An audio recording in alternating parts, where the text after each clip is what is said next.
kapamilya actress na si Barbie Imperial tungkol sa pagkakaugnay niya sa co-star niya sa FPJ Batang Quiapo na si Jan Estrada. Matatanda ang dahil umano sa isang English article na lumabas kamakailan.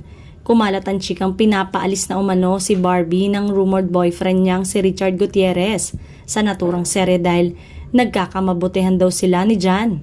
Kaya sa latest episode ng Showbiz Update noong Biyernes, tinuldukan na ni Barbie ang intriga sa pamamagitan ni Showbiz Insider OG Diaz.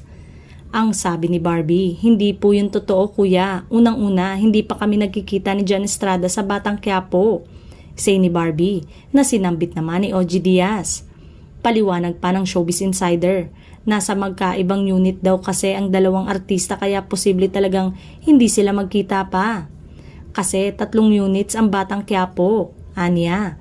Kaya paalala ni OG, may mga English article din daw na gumagawa ng mga imbentong balita para magmukhang totoo.